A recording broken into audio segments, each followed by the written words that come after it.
Le report de la loi sur la famille de Mme Bertinotti ne cesse de créer des vagues à gauche et pour cause, il y avait beaucoup d'espoir placé dans cette loi, notamment chez les écologistes. Et bien pour en parler avec nous ce matin, Barbara Pompili, de retour de Chine, députée Europe Écologie Les Verts, et qui va être avec nous.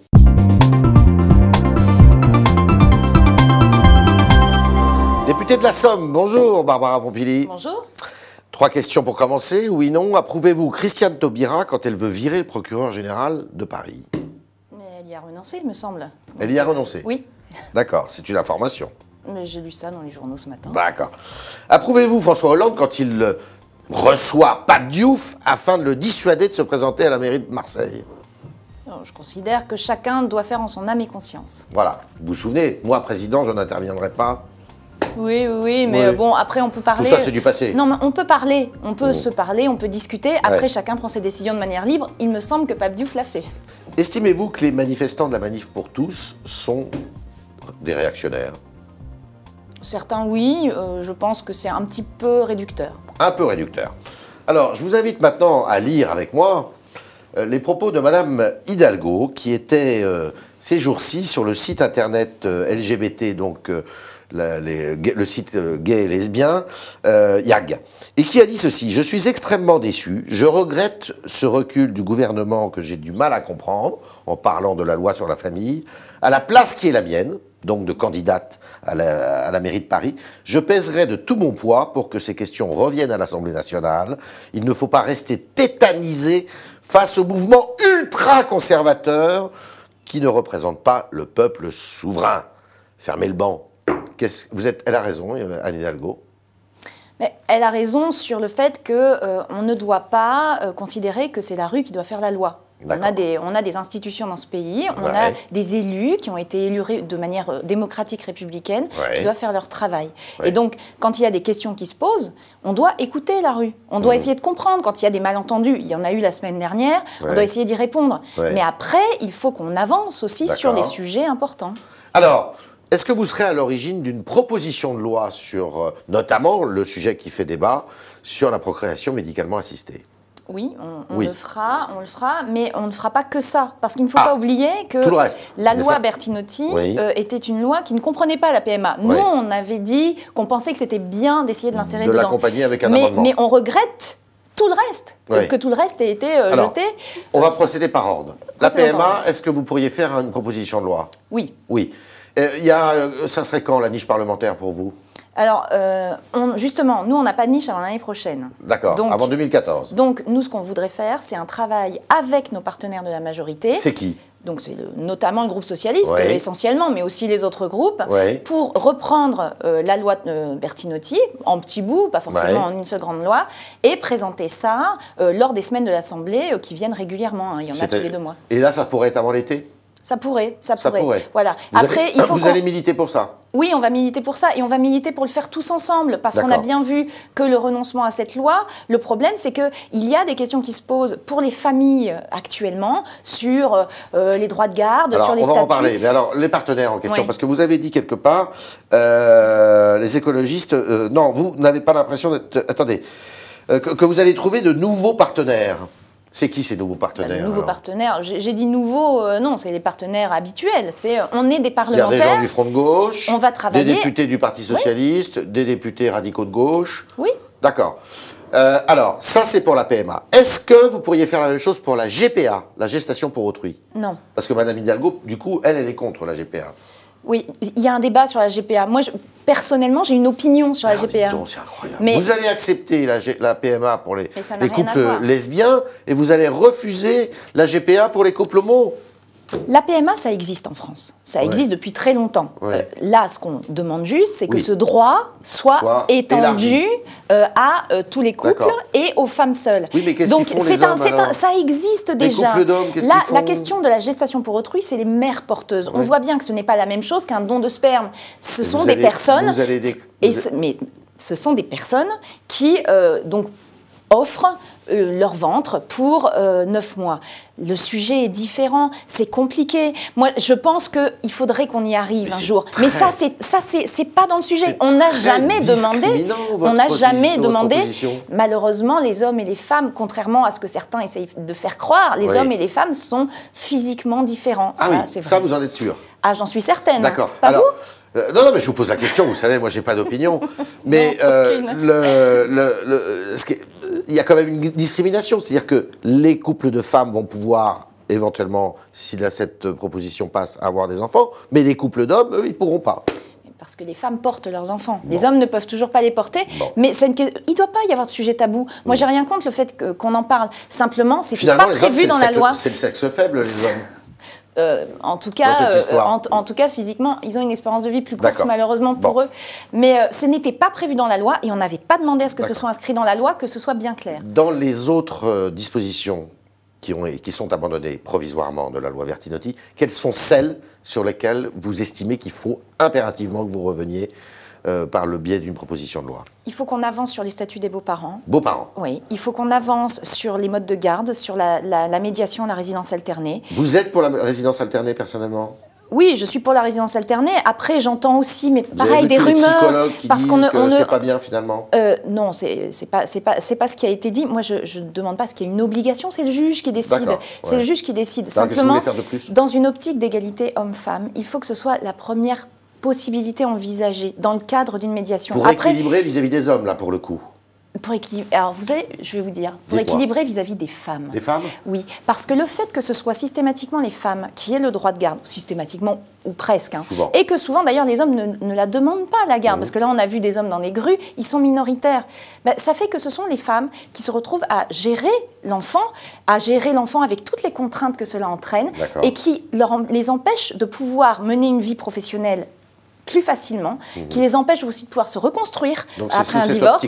Et c'est sous cette optique-là que je pense que pour l'égalité homme-femme, et pour l'égalité femme-homme surtout, la résidence alternée doit permettre aux hommes de prendre leurs responsabilités et de ne pas laisser toujours la femme gérer ces choses-là. Littérairement, ça pourrait se traduire comment? Ça serait quoi la formule?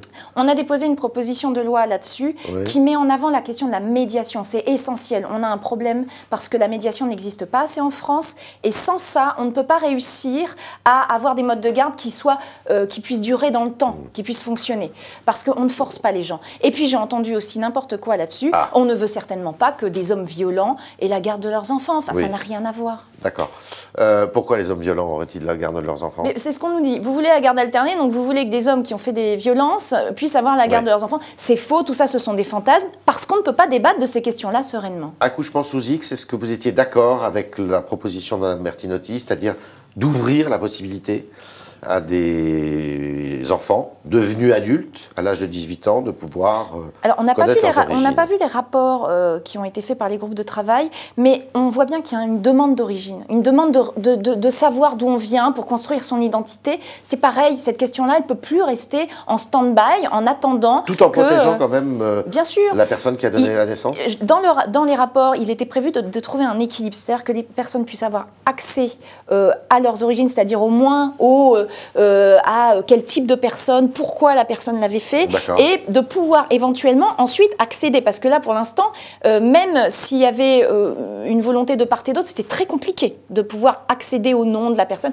Donc, toutes ces questions-là n'étaient pas dans les revendications des manifestants de dimanche. D'accord. Et on abandonne toutes ces questions-là. Qu'est-ce que vous voulez donner de plus aux beaux-parents? Pour les beaux-parents, c'est pareil, c'est très complexe parce qu'il y a des beaux-parents qui s'investissent beaucoup dans l'éducation d'un enfant et qui ne sont pas reconnus par la loi. Oui. Si jamais il y a une séparation, ils n'ont plus aucun droit sur l'enfant. Oui. Et on voit que ça crée des drames. Et pareil. Mais là, vous allez nous faire des familles à 15, non, j'exagère, mais 5, 6 parents. Non, mais c'est vrai qu'on doit constater que la famille d'aujourd'hui est multiple. Il y a des familles avec le papa, la maman, les enfants, mais il y a aussi d'autres types de familles. Ce n'est pas en faisant comme si elles n'existaient pas qu'on va régler les problèmes. Il vaut mieux. Il y a des familles monoparentales, il y a des familles recomposées, il y a des familles multi-recomposées. Il faut essayer de trouver un équilibre pour que ces familles puissent vivre vivre normalement et qu'il n'y ait pas de drame. Et ça, dans l'intérêt des enfants. Parce que ce sont les enfants qui souffrent le plus quand ça se passe mal. Vous n'avez pas l'impression d'être un peu bobo et en décalage par rapport au pays? Regardez ces manifestations, elles ont rassemblé beaucoup de monde et beaucoup de provinces d'ailleurs. Alors bobo, je ne sais pas. Moi, quand je vais dans ma circonscription d'Amiens, qui ne m'a pas l'air d'être particulièrement bobo. Bobo, hein, oui. Et enfin, notamment, Amiens Centre, oui. Amiens Centre, c'est beau, c'est bourgeois. D'accord. Non, dans les quartiers, notamment dans le quartier des Touvis où je vais souvent, je peux vous dire que des familles classiques, dont se réclament les manifestants qu'on a vus dimanche, elles sont finalement très minoritaires. Il y a énormément de familles, là pour le coup, monoparentales, de femmes seules qui gèrent leurs enfants, parce que le papa, souvent, néglige de s'occuper de ses enfants. Si jamais le gouvernement et M. Ayrault vous dit « niet », non, pas question d'accepter ce genre de proposition, c'est une cause de divorce entre les écologistes et le PS? Il faut demander à Anne Hidalgo si elle veut sortir de la majorité. Non, il faut demander. Oui. Non, nous, on est toujours sur le même principe. On a fait un contrat et on avance. Et nous, le contrat, il y aura la loi sur la transition énergétique. Je peux vous dire que ça, c'est un sujet qu'on regarde. Il y a un autre sujet sur lequel vous pourriez être très très en colère, c'est le gaz de schiste. Parce que là, Arnaud Montebourg a dit qu'il attendait après les municipales un rapport. Il milite pour qu'on rouvre le dossier. Il y en a d'autres, tels que Maud Fontenoy qui dit mais il y a d'autres systèmes de fracturation que la fracturation hydraulique. Et il semblerait qu'il y ait une pression intense pour qu'on revienne sur ce sujet. Oui, il y a une pression, il y a des lobbies très forts. Arnaud Montebourg est le porte-parole de ces lobbies. Ah oui, c'est un lobbyiste, Arnaud Montebourg. Complètement. Là-dessus, complètement. Ah oui, il est lobbyiste. D'accord. Simplement, moi, je ne suis pas en colère, puisque je constate que le gouvernement se tient à la ligne sur laquelle il est depuis le début, qui est une ligne qui nous paraît très correcte, qui est pas d'exploration et pas d'exploitation du gaz de schiste en France. La vérité d'aujourd'hui n'est pas toujours celle de demain. François Hollande, il pourrait très bien revenir en arrière et faire un pas en avant, 2 pas en arrière. On lui a déjà vu faire ça. Mais je ne fais pas de politique fiction, je regarde les faits. Les faits, c'est que le gouvernement maintient sa position. La réouverture du dossier pourrait être une cause de divorce, là? Mais tout. Non, mais attendez, on a un contrat. Si les termes du contrat sont pas respectés, évidemment qu'on verra. Mais là, en l'occurrence, le gouvernement tient sa ligne. Donc je n'ai pas de raison d'être en colère. Madame Cos, qui est la patronne a dit que c'était un casus belli. Hein. Oui, mais c'est normal. Quand on vous dit si, je sais pas, quand on se marie avec quelqu'un, si votre femme vous trompe, est-ce que du coup vous allez revoir votre mari? Oui, sauf que vous dites oui, mais a priori il n'est pas prévu qu'elle me trompe. Là, il n'est pas prévu que le gouvernement change sa position. Au contraire, il l'a réaffirmé à plusieurs reprises par la voix des différents ministres. Les écologistes au municipal, ils vont au casse-pipe ou pas? Non, je pense pas. Non. On a une stratégie au municipal qui est une stratégie de responsabilité, de montrer ce qu'on fait sur le terrain. Dans le sillage du PS, en fait Oh non, on est en autonome dans de nombreuses villes, on a des alliances dans d'autres villes. Les municipales, c'est local. La grande ville qui était Montreuil, qui était la plus grande ville, vous allez la perdre. On verra bien. On a une liste écologiste qui est dynamique et qui avance. Maintenant, ce qui s'est passé, évidemment, laisse des traces. Donc, on va essayer de faire au mieux à Montreuil. Oui. Alors, c'était le Talk Orange Le Figaro de Barbara Pompili qui nous a dit plusieurs choses. La première chose, c'est qu'elle avait bien l'intention, avec ses petits camarades écologistes, de déposer des propositions de loi sur la famille, pas uniquement la PMA, qu'on soit d'accord avec ça, avant même l'été, si c'est possible. Que deuxièmement, Monsieur Montebourg est un lobbyiste de la cause du gaz de schiste, et ça, il fallait le savoir, et que, elle était sur une ligne qui était celle du contrat qui avait été passé entre le Parti Socialiste et Europe Écologie Les Verts. Merci, Barbara Pompili. Merci à vous.